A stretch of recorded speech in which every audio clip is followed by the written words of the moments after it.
आज 3 वर्षानंतर विजय आपल्या देशात परतत होता आणि आपल्या प्रियजनांना भेटण्याच्या आनंदाने आतून उत्साही वाटत होता. त्याच्या आगमनाची माहितीही त्याने घरच्यांना दिली नाही, कारण त्यांना आश्चर्यचकित करायचे होते. तो नोकरीसाठी सिंगापूरला गेला होता, पण या 3 वर्षात तो आपल्या कामात इतका गुंतला की तो आपल्या देशात परत जाऊ शकला नाही. विमानतळावर उतरल्यानंतर विजयने पत्नी संध्याशी शेवटचे कधी बोलला याचा विचार करू लागला. तर तिने सांगितले की आजकाल आईची तब्येत ठीक नाही. कदाचित तिला शहराची हवा आवडली नसेल, त्यामुळे ती काही दिवसांसाठी गावी राहायला गेली आहे. काही काळापासून त्याने सुधा काकींच्या घरी भाड्याने खोली घेतली आहे. विजयला लवकरात लवकर आई वडिलांना भेटायचे होते, म्हणून तो विमानतळावर उतरला. बायकोला न भेटता तो टॅक्सी घेऊन थेट गावात गेला. गावात पोहोचल्यावर टॅक्सीतून उतरताच गावातील मातीचा गोड सुगंध त्याला आकर्षित करू लागला. त्याचे बालपण एखाद्या चित्रपटासारखे डोळ्यासमोर आले. सुधा काकींच्या घरी जाताना गावातील प्रत्येक गल्ली कानाकोपरा तो बारकाईने न्याहाळत होता आणि आईवडिलांसोबत घालवलेले अनमोल क्षण आठवत होता. विजय जेव्हा सुधा काकींच्या घरी पोहोचला तेव्हा काकीच्या म्हाताऱ्या चेहऱ्यावर हसू पसरलं. "नमस्कार काकू, कसे आहात?" "मी बरी आहे बेटा. बेटा तू कसा आहेस?" असे म्हणत विजय आजूबाजूला पाहू लागला. त्याचे डोळे आई वडिलांना शोधत होते. मग सुधा काकीने विचारले, "काय झाले विजय बेटा, कोणाला शोधत आहेस?" मग विजय म्हणू लागला, "काकी, माझे आई वडील कुठे आहेत? त्यांना भेटून खूप दिवस झाले. त्यांना बोलावणार का?" विजयचे बोलणे ऐकल्यावर तिला आश्चर्य वाटले. "बेटा, आईला काय शोधतोस? आई बाबा शहरात राहतात. तुझ्या आईला भेटून बरीच वर्षे झाली." हे ऐकून विजयचा चेहरा फिका पडला आणि तो मंद हसत म्हणाला, "पण काकी, आई बाबा खूप आधी गावी परतले होते आणि त्याच गावात तुमच्या घरी राहत होते." मग काकी आश्चर्याने बोलली, "नाही विजय बेटा, तुझा काही गैरसमज झाला असेल. तुझी आई आणि बाबा खूप दिवसापासून इथे आले नाहीत.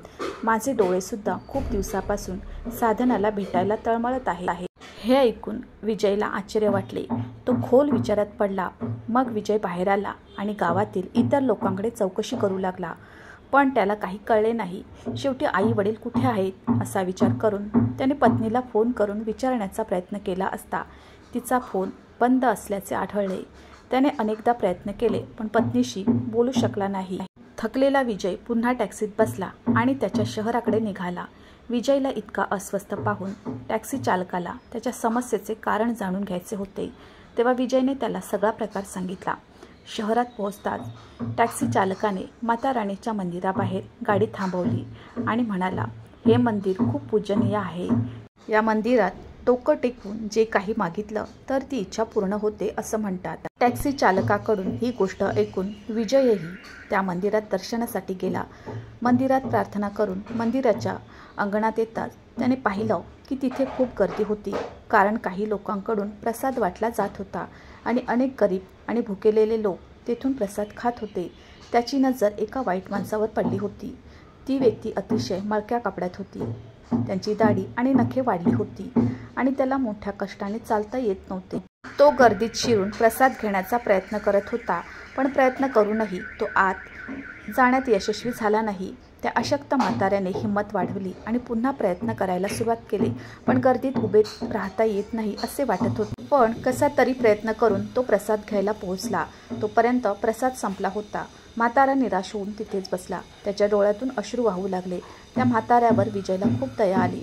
तो त्याच्याकडे धावत गेला आणि त्यांच्या खांद्यावर हात ठेवला आणि म्हणाला, "बाबा, आता काळजी करू नका. मी तुमच्यासाठी जेवण आणतो." असे म्हणत विजय जेवण आणण्यासाठी जाऊ लागला असता त्याला अचानक धक्का बसला. ती व्यक्ती त्याला ओळखीची वाटत होती.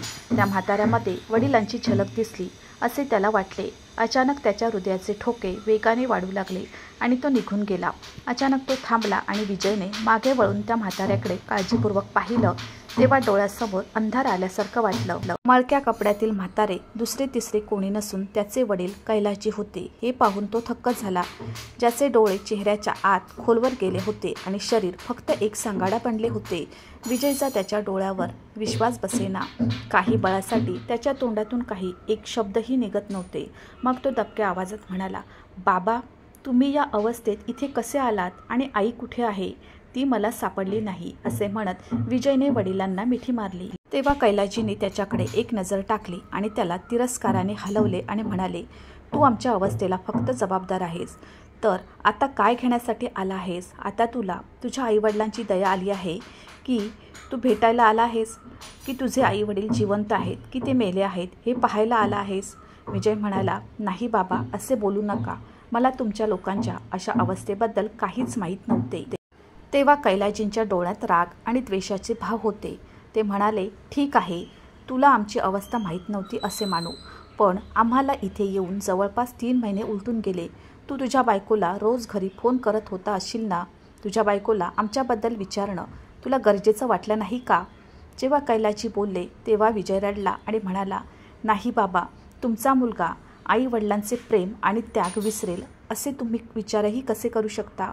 मी संध्याला तुमच्याबद्दल विचारलं आणि तिने सांगितलं, आईची तब्येत ठीक चालत नव्हती, त्यामुळे तिला गावाच्या शुद्ध हवेत राहायचे होते, म्हणून मी दोघांनाही काही दिवसासाठी गावी पाठवले. मी तिला विचारलेही होते की आई बाबा गावात कसे राहतात, कारण आता गावातील घर विकले गेले आहे. संध्याने मला सांगितले की ते लोक सुधा काकीच्या घरी राहतात, भाड्याने राहतात. जेव्हा तिने मला या सर्व गोष्टी सांगितल्या तेव्हा मी तिच्यावर विश्वास ठेवला, परंतु मला माहीत नव्हते की माझ्या पाठीमागे असे काही होऊ शकते. कृपया मला माफ करा. विजय वडिलांना म्हणाला. वडिलांचे पाय धरून विचारू लागला. असेच वडील कैलाजी साधनाजींकडे विजयसोबत पोहोचले, जे मंदिराच्या बाहेरच्या फुटपाथवर बसलेल्या जुन्या चादरीवर बसली होती आणि कैलाजींची वाट पाहत होती. तिला पाहताच विजयचे डोळे भरून आले आणि रडलेल्या आवाजात विजय म्हणाला, आई. आई आवाज ऐकून साधनाजींची नजर अचानक विजयकडे वळू लागली आणि त्याला पाहताच त्या रागाने म्हणाल्या, तुझी हिंमत कशी झाली मला आई म्हणायची? तू मला कोणीच वाटत नाहीस आणि समजून घे की आम्ही पण तुझ्यासाठी मेलोय. जा इथून दूर. तेव्हा विजय रडत आईच्या पाया पडला आणि म्हणाला, तुझ्या या नालायक मुलाला एकदाचं माफ कर. आई, ही माझी चूक आहे की मी संध्यावर आंधळा विश्वास ठेवला आणि तिच्यावर विश्वास ठेवून तुम्हा दोघांची जबाबदारी टाकून मी परदेशात गेलो. पण मला माहीत नव्हते की जेव्हा मी तुम्हा लोकांना भेटेन तेव्हा मी तुम्हाला अशा अवस्थेत पाहीन. पण आई, आज मी शपथ घेतो की मी तुमच्या लोकांच्या प्रत्येक समस्येचा हिशोब घेईन. आई, तूच विचार कर, तुझा विजय तुझ्याशी असं कधी करू शकेल का? तुझी अवस्था पाहून तुला काय त्रास होत आहे हे फक्त मलाच माहीत आहे.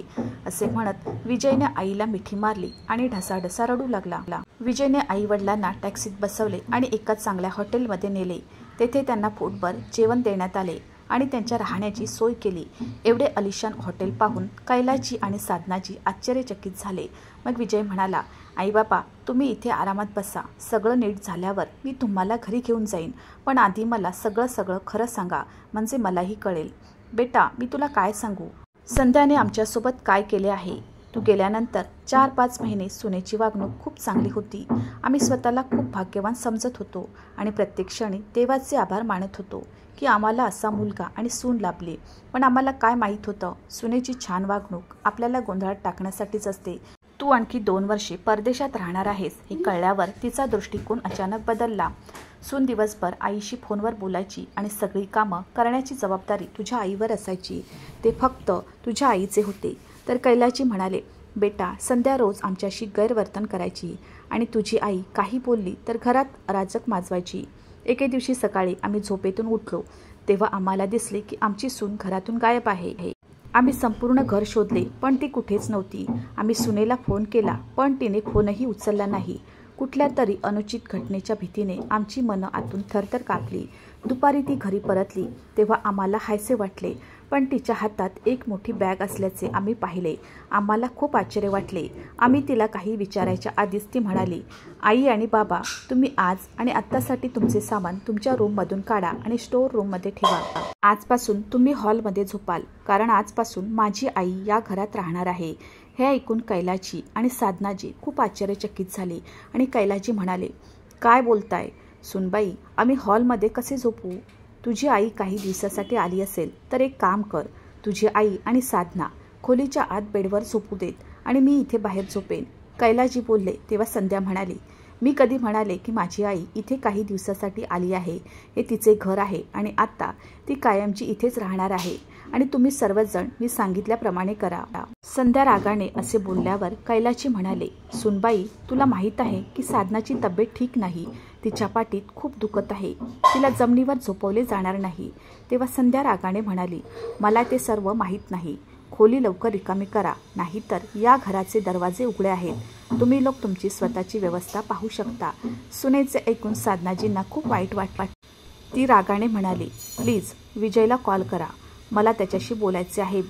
बेटा, हे संभाषण झाल्यानंतर मी तुला किती वेळा कॉल केला, पण तुला आमच्या हाकेला एकदाही उत्तर देण्याची गरज वाटली नाही. हे ऐकून विजय आश्चर्यचकित झाला आणि म्हणाला, पण आई बाबा, मला तुमचा एकही फोन आला नाही. अरे हो, मला आठवले, माझा फोन नंबर बदलला होता आणि मी संध्याला याबद्दल सांगितले होते आणि तिला देखील याबद्दल माहिती देण्यास सांगितले होते. तेव्हा कैलाजी म्हणाले, पण बेटा, सुनेने आम्हाला याबद्दल काहीही सांगितले नाही. आतापर्यंत आम्ही विचार करत होतो की तू पण बदलला, तूही आमच्यापासून तोंड फिरवले आहे. मग साधनाजी म्हणाल्या, बेटा, मी एकदा माझ्या सुनेला विजयशी बोलायला सांगितले होते. मग संध्या म्हणाली, माझ्या नवऱ्याने तुमचा ठेका तर घेतला नाही ना. तुम्ही लोक विजयला प्रत्येक मुद्द्यावर बोलवायचे बोलतात.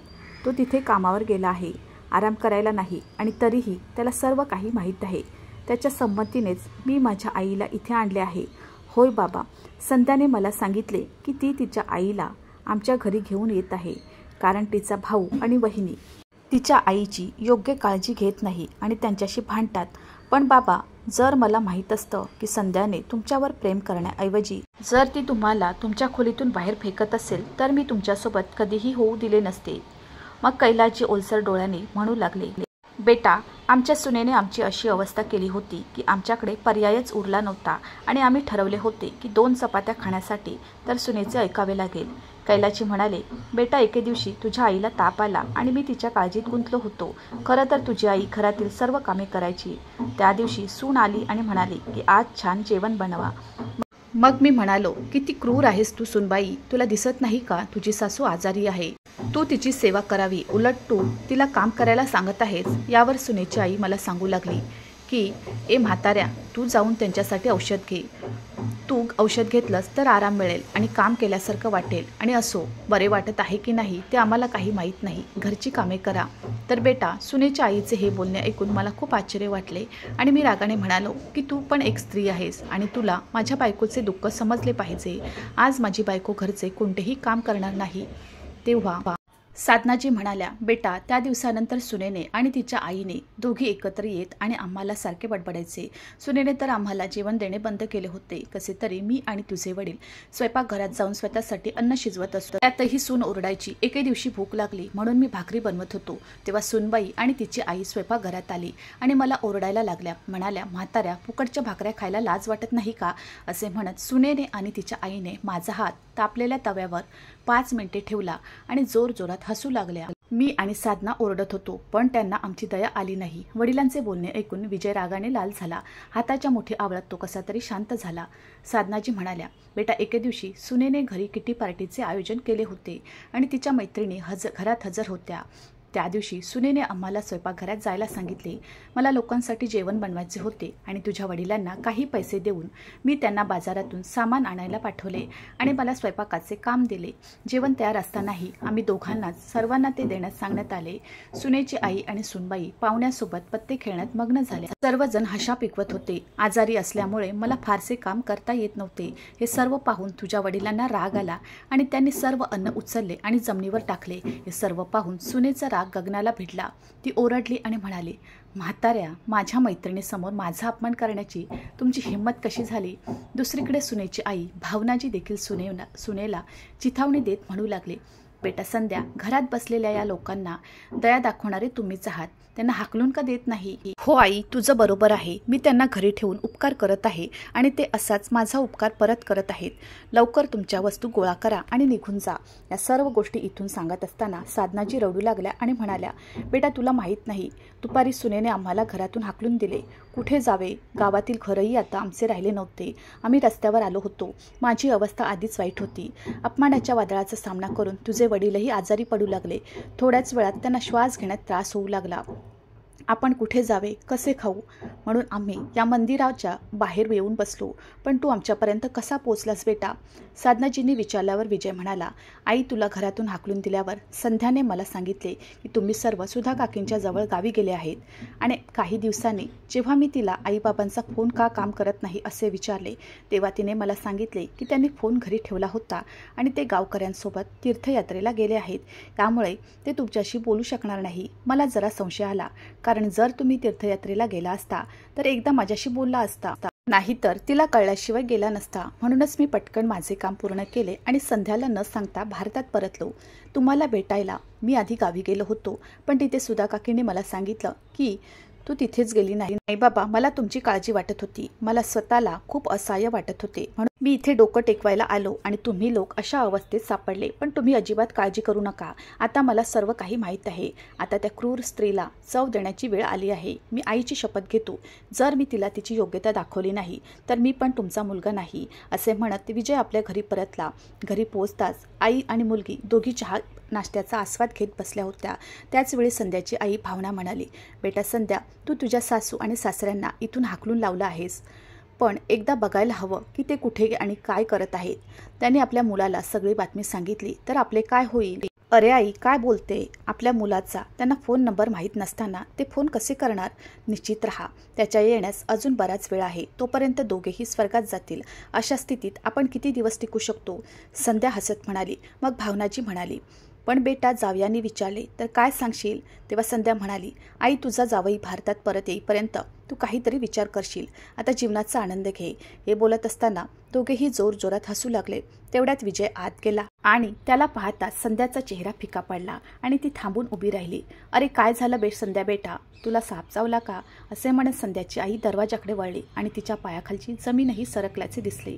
दोघांच्याही मनात प्रश्न पडत होता की विजयने त्यांचे संभाषण ऐकले आहे का? त्याच वेळी विजय हसत म्हणाला, तू मला पाहून आश्चर्यचकित झालीस. मला तुला सरप्राईज करायचे होते, म्हणूनच मी तुला न सांगता आलो.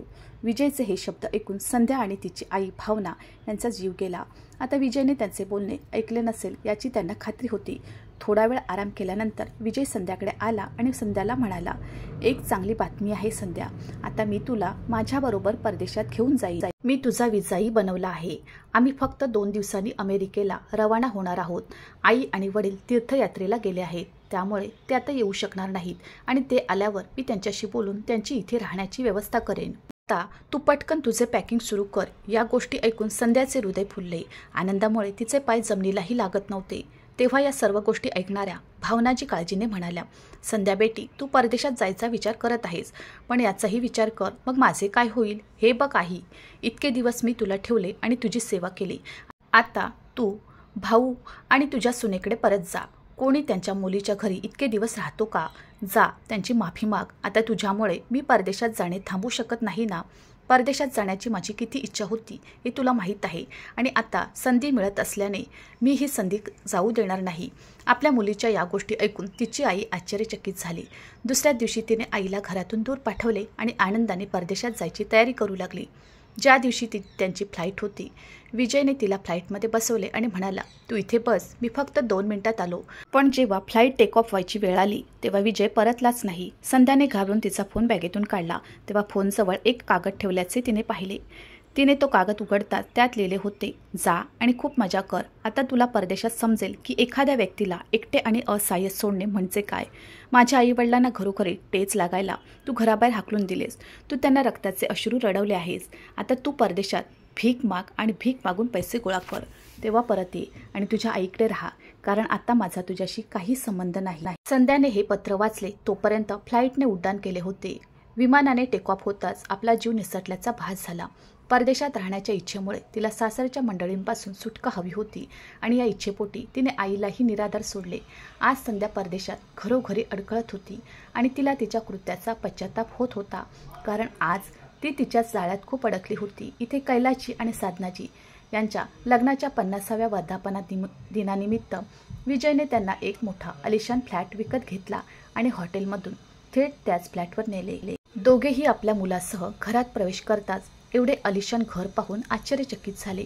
तेव्हा विजय म्हणाला, माझ्या प्रिय आई आणि वडिलांना लग्नाच्या 50व्या वाढदिवसाच्या खूप खूप शुभेच्छा. आता हे घर तुमच्या नावावर असल्यामुळे तुम्हाला तुमच्या घरातून कोणीही बाहेर काढू शकत नाही. आपल्या मुलावरचे इतके प्रेम पाहून कैलासजी रडलेल्या डोळ्याने म्हणाले, बेटा आम्हाला माफ कर. आज तुझ्या आईवडिलांसह आम्ही तुझा खूप गैरसमज केला. विजयच्या डोळ्यात आनंदाश्रू होते. काही वेळाने विजयलाही संध्याचा फोन आला, पण विजयने तिचा कॉल डिस्कनेक्ट केला. तिने अनेकदा फोन केला, पण विजयने उचलला नाही. मग जेव्हा कैलासजीने विचारले, तेव्हा विजयने संध्याला तिच्या वाईट कृत्याची शिक्षा कशी दिली याबद्दल सर्व काही सांगितले. हे ऐकल्यावरच कैलासजी आणि साधनाजी काळजीत पडले. काही वेळाने संध्याने पुन्हा फोन केला आणि कैलासजीने फोन उचलला. तिथून संध्याचा रडण्याचा आवाज आला आणि मग ती विनवणी करत म्हणाली, बाबा मला माफ करा. मी तुमच्याशी खूप वाईट वागले. याच कारणाने विजयने मला एकटे सोडले आहे. त्याने माझ्याशी सर्व संबंध संपवले आहे. त्यांना काही समजावून सांगा. मी इथे खूप अडचणीत आहे बाबा. मी माझा धडा शिकले आहे. मी शपथ घेते की आजपासून मी तुम्हा लोकांना कोणताही त्रास होऊ देणार नाही. संध्याने हे सांगताच कैलासजी आणि साधनाजी यांची हृदये द्रवली. त्यांनी आपल्या मुलाला संध्याच्या आगमनाची व्यवस्था करण्यास सांगितली. 2 दिवसांनी संध्या घरी पोहोचली. तिने सासरच्या लोकांच्या पाया पडून त्यांची माफी मागितली आणि त्यांची चांगली सेवा केली. आज एका मुलाने जगासमोर आदर्श ठेवला होता. मात्र जेव्हा संध्याची आई भावनाजी घरी पोहोचली तेव्हा तिने पाहिले की तिचे सर्व सामान स्टोर रूममध्ये हलवण्यात आले आहे. तिच्या स्वतःच्या खोलीत तिच्यासाठी जागा नव्हती, कारण त्या खोलीत तिच्या सुनेचे वडील आराम करत होते आणि टीव्हीवर गाणे चालू होते. जे पेरतो तेच उगवते. तुम्ही जे करता तेच तुम्हाला याच जन्मात भोगावे लागते. मित्रांनो, मला आशा आहे की तुम्हाला आमची कथा आवडली असेल. कथा आवडली असेल तर व्हिडिओला लाईक करा. चॅनलवर नवीन असाल तर चॅनलला सबस्क्राईब करा. आणि हो, नोटिफिकेशन बटन दाबा, जेणेकरून तुम्हाला पुढील अपडेट सर्वात आधी मिळतील. तुमचा मौल्यवान वेळ कथा ऐकण्यासाठी दिल्याबद्दल धन्यवाद. पुन्हा भेटू अशाच एका नवीन कथेसोबत.